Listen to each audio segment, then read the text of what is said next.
ஆகார் ஒரு எகிப்து பெண்ணை பார்த்து அவனுக்கு திருமணம் செய்து வைத்தாள். அதே இடத்துல இருக்கு பாருங்களேன், 21வது வசனம் வாசிங்க. அவன் பாரான் வனாந்திரத்திலே குடியிருக்கையில் அவனுடைய தாய் எகிப்து தேசத்தால் ஆகிய ஒரு பெண்ணை அவனுக்கு விவாகம் பண்ணிவித்தார். இதெல்லாம் படிக்கிறதுக்கு ரொம்ப ஈஸியா இருக்கும். அப்பா இல்லாம ஒரு பையனுக்கு கல்யாணம் பண்ணி வைக்கிறது எவ்வளவு கஷ்டம் தெரியுமா? அப்பா செத்து போயிட்டாருன்னா கூட பிரச்சனையே கிடையாது, ஒரே வார்த்தையில சொல்லிடலாம் செத்துட்டாருன்னு. கல்யாணம் பண்ணி வைக்கும் போது அப்பா இருக்கிறாரு, ஆனால் கல்யாணத்துக்கு வர மாட்டார். இந்த கல்யாண வீட்டில் கேட்பாங்க இல்லை, அப்பா என்ன பண்ணுறாரு, அப்பா எங்கே கேட்பானுங்க தானே, ஏன் வரல? இதுக்கு 1008 காரணம் சொல்கிறோம். அதை ஒரு பெண்ணாக இருந்து சந்திக்கிறதுங்கிறது ரொம்ப கஷ்டம். ஒரு சிங்கிள் பேரண்ட்டில், அதுவும் அப்பா அம்மா இல்லாமல் அப்பா இருந்தாருன்னு வச்சுங்க, அந்த குடும்பமே நாசமாக போயிடும். லோத்து குடும்பத்தில் அம்மா இல்லாமல் அப்பா மட்டும் இருந்தார், குடும்பம் போச்சு, கதை முடிஞ்சு. ஆனால் அப்பா இல்லாமல் அம்மா மட்டும் இருந்தாங்கன்னு வச்சுக்கோங்க, அந்த அம்மா எப்படியும் பிள்ளைய கரை சேர்த்துறோம். இன்னைக்கு சிங்கிள் பேரண்ட்டில் இதான் ஒரு அம்மா கிட்ட இருக்கக்கூடிய பெனிஃபிட். அவள் ரொம்ப சாதாரணமாக இருக்குது. இந்த வசனம் படிக்கிறதுக்கு பார்க்கறதுக்கு அப்படி இருக்குது. எகிப்து தேசத்தால் ஒரு பெண்ணை பார்த்து விவாகம் பண்ணி வைத்தாள்.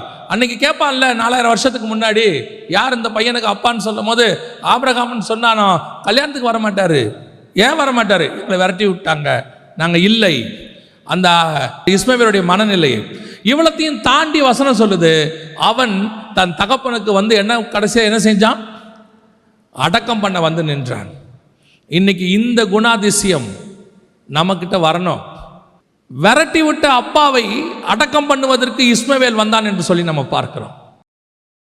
அவன் வாழ்நாள் முழுக்க மறக்க முடியாத ஒரு ஆள் யாருன்னா ஆபிரகாம் தான். அவ்வளோ கஷ்டத்துக்கு அவர் தான் காரணம். ஒரு துருத்தியில் தண்ணி வச்சு விட்டுட்டார், அவன் போயிட்டான். வனாந்தரத்தில் தண்ணி முடிஞ்சு போச்சு, ஒரு துருத்தி தண்ணி என்ன பத்தம்.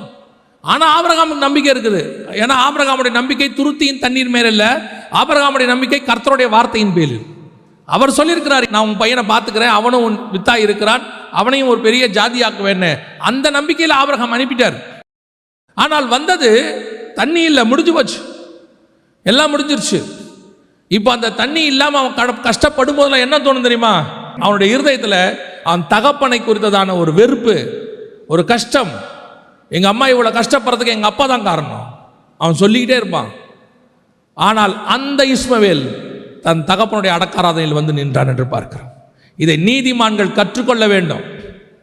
உங்கள் அப்பா அம்மா என்ன பண்ண என்ன, என்ன செஞ்சிருந்தா என்ன, அதுக்கு பின்னாடி கர்த்தருடைய திட்டம் ஒன்று இருக்கும். அதை நீங்கள் புரிஞ்சுக்கணும். நம்மளை கர்த்தர் செலக்ட் பண்ணியிருக்கிறாரு, நம்மளை கர்த்தர் வேறு பிரித்து கொண்டாந்துருக்கிறாரு. நமக்கு எது எப்படி நடக்கணும்னு கர்த்தருக்கு நன்றாய் தெரியும். ஒருவேளை உன் தகப்பன் உன்னை அனுப்பினதுக்கு கூட தேவ திட்டம் காரணமாக இருக்கும். ஒரு நாள் இஸ்மவேல் புரிஞ்சிருக்கும், எங்க அப்பா தானா என்னை அனுப்பல, ஆண்டவர் என்னை அனுப்பினாரு. ஏன் தெரியுமா? இந்த தகப்பனை விட அந்த தகப்பன் என்னை பார்த்து கொள்வதற்காக இந்த தகப்பன் கையிலிருந்து என்னை கொண்டு வந்து விட்டார். ஏன்னா வசனம் சொல்லுது, கர்த்தர் பிள்ளையோடு கூட இருந்தார். இஸ்மவேலோடு யார் இருந்தா? கர்த்தர் இருந்தார். அவன் வளருகிற வரைக்கும். 20வது வசனம் வாசிங்க பார்ப்போம். தேவன் பிள்ளையுடனே இருந்தார். அவன் வளர்ந்து வனாந்திரத்திலே குடியிருந்து வில்வித்தையிலே வல்லவனானான். அவன் வளர்ந்து வருகிற வரைக்கும் யார் கூட இருந்தது? தேவன் கூட இருந்தார். அப்ப அவனுக்கு தெரியும், ஒரு நாள் சரி எங்க அப்பா செஞ்சதுக்கு ஒரு நோக்கம் இருக்கு. பல நேரத்தில் அப்பாக்கள் நம்மளை கண்டிக்கும் போது, பெற்றோர் சில காரியங்களை செய்யும் போது நமக்கு புரியாது, அல்லது கர்த்தர் நம்ம வாழ்க்கையில் அவங்க கிட்ட இருந்து சில பிரிவினைகளை ஏற்படுத்தும் போது நமக்கு தெரியாது. அப்படி தெரியாத போது நமக்கு பெற்றோர் மேலே ஒரு வெறுப்பு, அல்ல கர்த்தர் யாரை விட்டு பிரிக்கிறாங்களோ அவங்க மேலே நமக்கு ஒரு கோபம். நல்லா தெரிஞ்சுக்கொள்ளுங்க, பேசுகிற வார்த்தைக்கு ஒவ்வொன்றுத்துக்கு முன்னாடியும் யோசித்து பேசணும். அப்பேற்பட்ட துஷ்ட மனுஷனுக்கே கூட தன் தகப்பனை கொண்டு போய் அடக்கம் பண்ண வேண்டும் என்கிற பொறுப்பு இருந்துச்சு பாருங்க. இன்னைக்கு நமக்கு இருக்குதா? நம்ம செய்கிறோமா? அப்பா அம்மா செஞ்சதை அப்படியே சொல்லி சொல்லி காட்டுறோம், மாமனார் மாமியார் செஞ்சதை சொல்லி சொல்லி காட்டுறோம். அந்த காலத்தில் என்ன பண்ணீங்க, என்னை எங்கே விட்டீங்க, விரட்டி விட்டீங்க இல்லையா, அப்படி பண்ணீங்க இல்லையா, எங்களுக்கு என்ன கொடுத்தீங்க, என்ன கொடுக்கணும், உங்களுக்கு ஜீவனை கொடுப்பதுக்கு கர்த்தர் அவங்களை பயன்படுத்தினாரே, என்ன கொடுக்கணும், உங்களுக்கு ஜீவனை கொடுக்கறதுக்கு அந்த தாய் சுமந்து நான் ரொம்ப ஆச்சரியப்படுவது யாரை பார்த்து தெரியுமா? ஏவாளை பார்த்து. எல்லாரும் ஏவாள் பழம் சாப்பிட்டாம்பாங்க. அந்த அம்மா ஏதோ தெரியாதனமா ஒரு தடவை பழம் சாப்பிட்டுருச்சு. நம்மெல்லாம் டெய்லி சாப்பிட்டுங்கிறோம், அந்த அம்மா ஒரு தடவை தான் சாப்பிட்டுச்சு. நம்ம வேண்டாம் என்று விளக்கின கனியை நாம் என்ன பண்ணுறோம்? டெய்லி சாப்பிட்றோம், சீரியல் வேணாங்கிறோம், டெய்லி பார்க்கல, டெய்லி சாப்பிட்றோமா இல்லையா? அந்த அம்மாவை போட்டு எல்லாரும் சொல்கிறது. ஆனால் அந்த அம்மாவை யோசித்து பாருங்கள், அந்த முதல் குழந்தைய பெற்றெடுக்கும் போது அந்த அம்மாவுக்கு கூட யார் இருந்திருப்பாங்க? யாருமே இருந்திருக்க மாட்டாங்க. ஆண்டவர் தான் இருந்திருப்பார். ஆதாம் இவன் விவசாயி, விதை விதைக்கிறவன். ஆண்டவர் சொல்லிட்டார், போய் நீ எடுக்கப்பட்ட மண்ணை பண்படுத்து. அவன் ஃபார்மர், அவனுக்கு மெடிக்கல் டிபார்ட்மெண்ட்டில் ஒன்றும் தெரியாது. இந்த அம்மாவுக்கு பிரசவம் பார்க்கணுமே, அது நார்மல் டெலிவரியாகவே இருக்கட்டுமே, பார்க்கணுமே, பிள்ளையை வெளியே எடுத்து தொப்புள் கொடி அறுக்கணுமே, யார் செய்வா? கூட யார் இருக்கா? இன்றைக்கி பாருங்கள், அம்மா இருக்கிறாங்க, மாமியார் இருக்காங்க, வேலைக்கு ஆள் இருக்குது, எல்லாம் இருக்குது. அதையும் தாண்டி இது குழந்தை பெற்றுக்கிறதுக்கு அது படுற அவஸ்தை எவ்வளோ கஷ்டப்படுறோம். ஒரு குழந்தைய பெற்றெடுக்க என்ன கஷ்டப்படுறோம். இன்றைக்கி நம்மளை சுற்றி இத்தனை பேர் இருக்காங்க, அன்றைக்கி ஏவாளை சுற்றி யாருமே இல்லை. அதுக்கு நடுவில் அந்த அம்மா குழந்தைய பெற்றெடுக்குது, எவ்வளோ கஷ்டம் பாரு.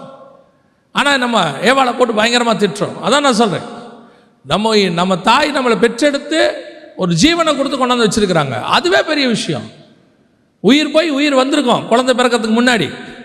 கேட்குறது, அப்படி என்ன பெருசாக செஞ்சிட்டீங்க, எங்களை எப்படி கஷ்டப்படுத்துனீங்க. ஒரு திருநெல்வேலி பக்கத்தில் நடந்த சம்பவம் என் லைஃப்லேயே மறக்காது. திருநெல்வேலி பக்கத்தில் வள்ளியூரில் ஒரு ஆர்ஃபனேஜ், இது முதியோர் இல்லம் இருக்குது. அங்கே போய் அங்கே இருக்கிறவங்கள பார்த்து ஒருத்தரையாக பேசிகிட்டு இருந்தேன். ஒரு நாள் உட்காந்து ஒரு வாய்ப்பு கிடச்சிச்சு. பேசிகிட்டு இருக்கும்போது ஒரு அம்மா கொஞ்சம் புத்தி சுவாதீனம் இல்லாமல் புத்தி பேதலிச்சிருச்சு, அப்படியே மாதிரி பேசிக்கிட்டே இருக்கிறாங்க. அவங்கள கேட்டான், ஏன் இவங்க இப்படி இருக்கிறாங்க, என்ன நடந்துச்சு அப்படின்னு கேட்டபோது அந்த ஓல்டேஜ் ஹோமை பார்த்துக்கிறவங்க சொன்னாங்க, அந்த வள்ளியூரோடைய டோல்கேட் ஒன்று இருக்காங்க, இந்த வள்ளியூர் டோல்கேட்டில் பையன் ஒருத்தன் இந்த அம்மாவை கூப்பிட்டு வந்திருக்கான். கொண்டாந்துட்டு அம்மாவை கேட்டிருக்கான், நீ எதோ ரெஸ்ட் ரூம் போகணுமாம்மா அப்படின்னு. அம்மா சொல்லியிருக்கான், ஆமாப்பான்னு. அந்த டோல்கேட் பக்கத்தில் இருக்க ரெஸ்ட் ரூமில் இறக்கி விட்டுட்டு அவங்க ரெஸ்ட் ரூம் போயிட்டு வரத்துக்குள்ளே வண்டி எடுத்துகிட்டு ஓடிட்டான்.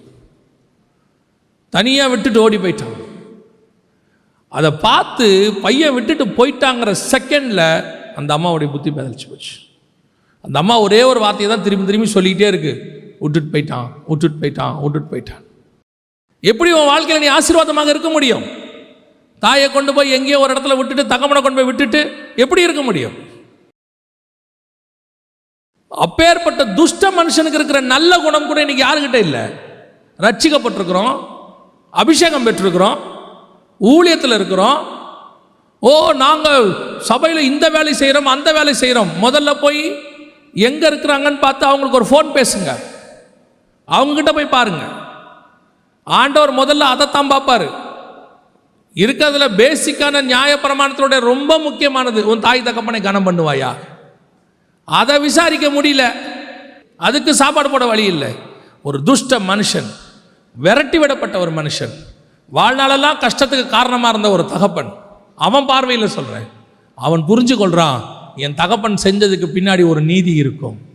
என் தகப்பன் ஏதோ ஒரு காரணத்துக்காக தான் செஞ்சுருக்கிறாரு. வந்து அடக்காராதனையில் நிற்கிறான்.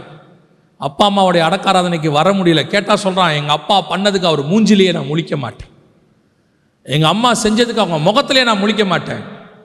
உன் நிலைமை ரொம்ப கவலைக்கிடம், கேர்ஃபுல்லாக இருந்துக்கோ. கர்த்தர் கணக்கு தீர்க்கிறவர், பார்த்துக்கிட்டே இருக்கிறாரு.